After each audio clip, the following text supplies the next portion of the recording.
All right, Chris. Start from the beginning.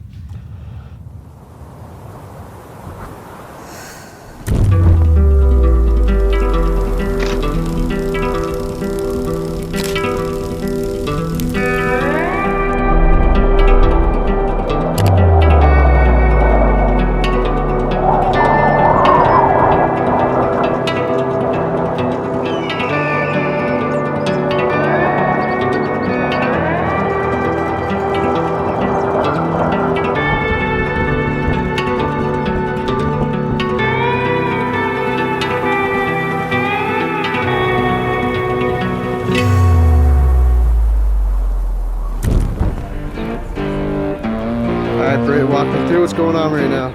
So we are at Cycle Hops in Longmont, Bike Cantina. We are doing our first women's ride for Untamed. So we have a 23 mile gravel route plan, typical boulder gravel roads. We have 3 ladies that came out today, so super excited about that. Hopefully more next time. If you're in town, come join us. Yeah, just really hot out today, so we're going to take it easy, enjoy the scenery.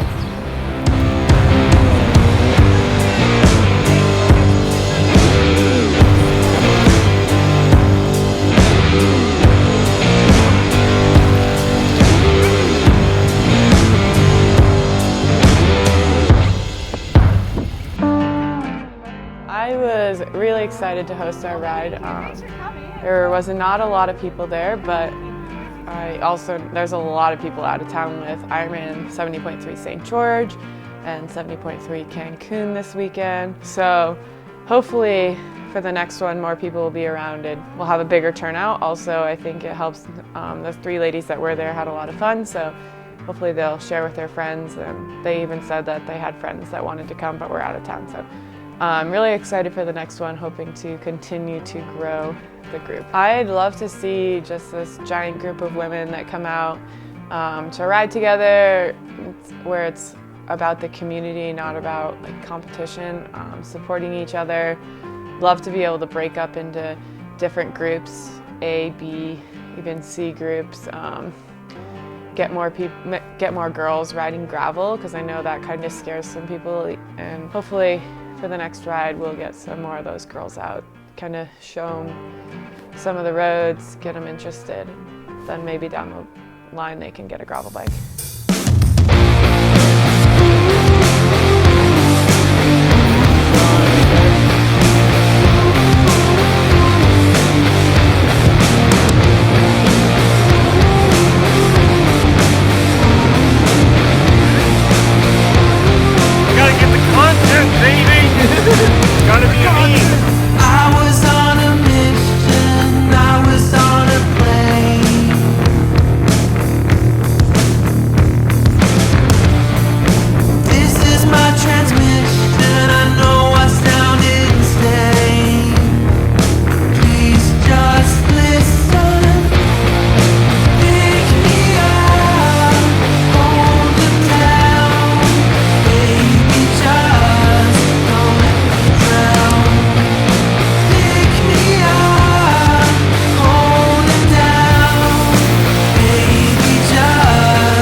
Explain to me your day.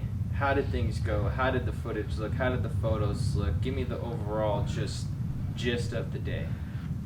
Well, Chris wanted us to wake up at 4 first of all. I think that was a stretch. And we just packed up the car. We're pretty much ready to go.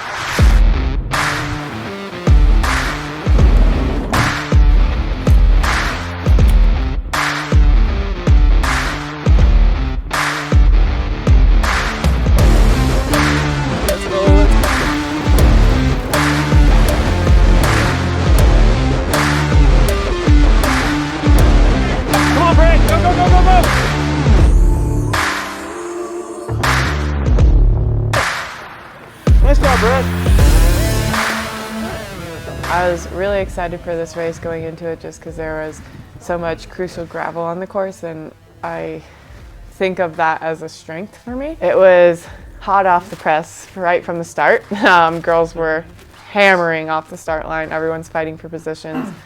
And I was just pedaling as hard as my legs would pedal and just watching everyone ride away. I just wish I could have ridden with the girls to the bottom of the Koppenberg climb, because I feel like things would have played out a lot different if I had, but my legs did not want that, so.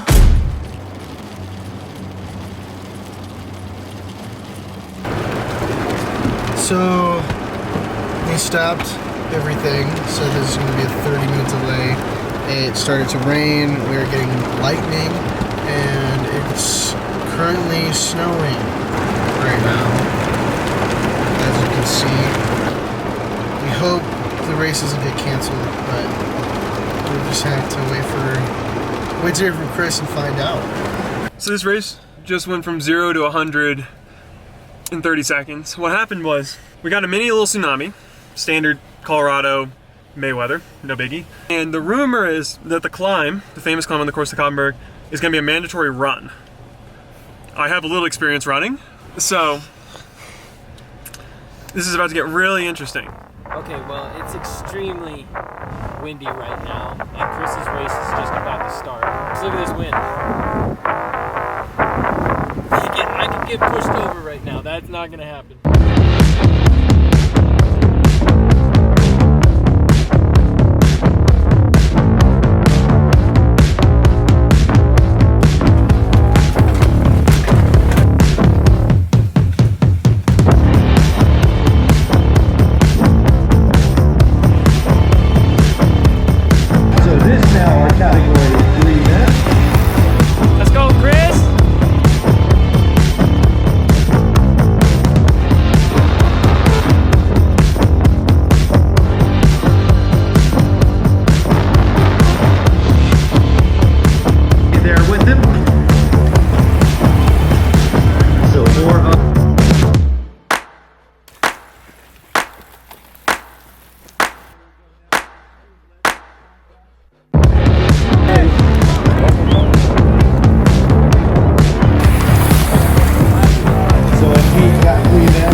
Well, disappointing. I took a bad line up the Koppenberg the first time and had to run, and then was way back, and we were just chasing for whatever it was, 9 billionth place. I saw you on the side of the road. Yeah, are you I okay? did my job. Your job was on the side of the road? My job was to stick in as long as I can, help Corey establish himself in the front. I thought it was Ethan. Yeah, Ethan won. Yeah, I thought Ethan was today. Yeah, Ethan won today. But the game plan was to ride for Corey. What happened to Q? Did he crash in the beginning? Within the first 5 feet. Yeah, what happened? I saw I looked up and I saw him on the side of the road. Did he crash or what happened? Yeah, someone went into his bars and... Wait, did he not put the new stem on? No. So his bars moved? No, it wasn't his bars moved. His whole bike got taken out. It looked like you literally just started and hopped off your bike. That's kind of what happened. I kind of just went like this. And I even told you, I was like, there's nothing for you to gain by starting this race. That's what Tom said. And you were like, screw that, Chris. And I was like, Walk me through what happened, man. I have no clue what happened. It was a big blackout, somewhat. It was exciting. I mean, you know, we started, and 5 seconds later, I was on the ground. So it was good.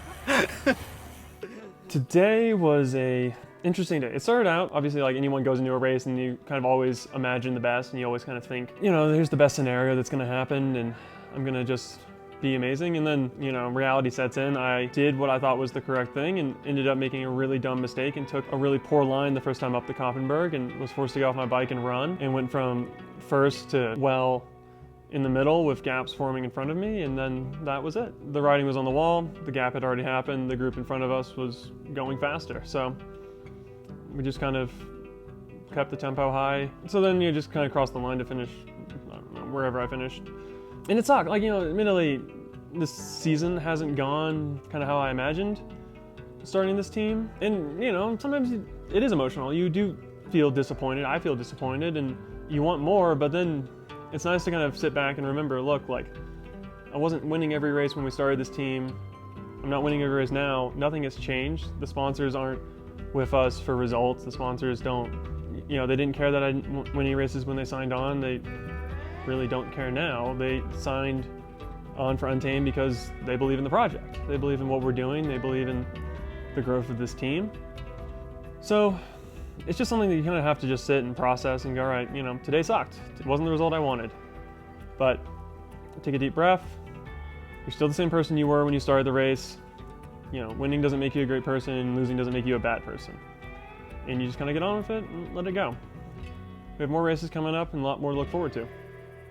So yesterday was the Koppenberg bike race in Colorado, which is kind of our version of kind of a spring classic. And this marked, I think, the 10th race that Untamed has taken part of since we kind of started. Not the race was rough for us emotionally or me. I think that when I started this team, I just kind of expected more than what we've gotten. Showing these races and seeing teams like Rio and Primal that shut the door to me and said no, it just kind of puts the chip on my shoulder and says, I feel like I have a point to prove, at these races, and then seeing the team that did open its door to me at Cinch do so successful, it's just a lot of emotion. It's interesting looking at you just to say, this is where I want to be, but we started at the, we both had the same start line. To see the differences is where we are is always, it's just something to look at and just be like, wow, that's amazing. Yeah, I think the perspective is important, and the difference. I think what you've done is incredible. Being your coach and being along on the sidelines of seeing it all. I think that for you, what's ahead for you is experience, and that's really at this point all you need. And you have an incredible group of people that's backing you, and you've assembled really awesome people behind you. And at the end of the day, like when you define success, you're looking at the start point and from that start point, like what target are you going to hit? What thing on the map you're trying to get to? And it's tough to not get caught up in, like you mentioned, what other teams are doing and what other people are doing. And, you say, hey, like my start line was the same time as these other guys. But, it's actually like your start point is much, much further behind these other riders that's on these teams and these other teams that's here. And you've assembled, better support and a much cooler image and sharing your story with people. And it's a story that resonates a lot more with people that are doing cycling rather than winning. Most people don't understand winning, but everyone understands, embarking on a journey that's unknown and really struggling with the process. And, I've told you on the phone many times, and I'll say it again here, like struggle and falling short is the best thing possible because it shows you what you need to do to get to the next level. So you've got great support. You've got, an amazing team around you. You just had another weekend where you learned, oh my gosh, got the whole shot into the climb, but I have to learn to scope out the line ahead of time and make sure I'm in the right position. And with these local races being so short, these Boulder Classics being, this weekend's race was 60 minutes long, there's no room for error. So it's like the sport you love, Formula One. This is the closest thing to Formula One on bikes. It's exciting. And once you go to Unbound and some of these other races, you're going to have that mentality where you can't make these little mistakes just like Formula One. And you're going to be racing against these guys that are used to making so many mistakes because, I got 200 miles, I got all this. And what's the hurry, buddy? Like, mustaches on and this and that, handlebar bags, and who knows what they've got on. And you're going to be like, whoa, I made that mistake a couple weeks ago. I know not to make that one. I know not to make this one. And what's cool is you're sharing your journey with all your fans and followers, and they're also learning from your mistakes as well. So you're helping them out. You're pursuing your dream. Yeah, and I think like this weekend kind of shows, I think a good message that I was thinking about the other day, and the other side of this just as well as I, that losing a race doesn't mean you're any less of a person than you were when you started that race. You're still the exact same person, but the flip side is that winning a race doesn't mean you're a better person for winning it. It doesn't mean you're still the same person you are at the end of the race that you were at the beginning, regardless of the result. And I think a lot of us today, and partially because of social media, put a lot of personal value on the result from a race. So, like for a team like you, where you win everything confidently. I think a lot of people might look and go, oh, they're good people because they win races, and I just want people to understand, like, it sucks, like, it's emotional. You do have to like breathe it in and say, oh, this isn't what I wanted, but then it's over. Like, it's bike racing. You will lose so much, but you're not a worse person for it. And I think that's just been a hard lesson for me to learn. But I think learning that, just because you want to race doesn't mean you're a better person is also a hard lesson for a lot of people to learn. There's so much more value in getting your ass kicked and falling short on goals. Like, there's so much value there. Like, that is, like I said, that is the answer. Like, when it all goes right, you learn nothing. But when things go wrong, you learn things that you never would have learned before. And competition is great because there's so much chaos. There's so many B factors out there. You always are exposed to new challenges, and that's really where you find, the answer. And in your case, you're coming into cycling, coming in hot, like, trying to get to that top level quickly. You got to embrace these things. And like I've told you, and I firmly believe this, like, and we see it time and time again, there is not much difference between the Cat 3s and the pros, not in Colorado. Like, it is so close, and learning these things in that environment is perfect, because when you make that transition up, it's gonna be that much easier. And honestly, strategically, pro is much easier than Cat 3 because there's teams and there's riders with more experience that have a game plan, whereas Cat 3, like, you don't know what you're gonna get. It's absolutely Looney Tunes, and none of it makes any sense. You have no idea what these guys are thinking and why they're doing it, and so it really is good for that reaction. You ain't seen nothing yet. Walk that wire, start that fire. So, going into the race today, what was your mindset? What were you thinking? Going into the race today, I didn't really know what to expect because it was my first race. I'd say the most difficult thing was probably like seeing Chris or Brittany in the distance and knowing that I had to get ready to get the shot, whether that be on the drone or that be on the camera. I mean, it's been quite the experience. I've gotten a lot of questions today asking who I'm filming for. And it's, I think I've been saying the Untamed Academy. Is that wrong, or is that right? Untamed Cycling Academy. Okay, all right, well. It's not wrong, but it's not right. Okay, so it's right in the middle, so You're it in the works, it ballpark. works. But it's been fun. I'm happy I'm getting footage for them, and I can't wait to see what we put together. My name is Tio DeQuina. I am a full-time videographer and photographer, and we're here in beautiful Colorado shooting for the Untamed Cycling Academy. My name is Christopher Schroeder. My name is Christopher Schroeder. For the last 5 years, I've been traveling the world racing as a professional triathlete. However, in 2021, I plan to take my life on a new path and race gravel professionally. I'm so excited for this new journey.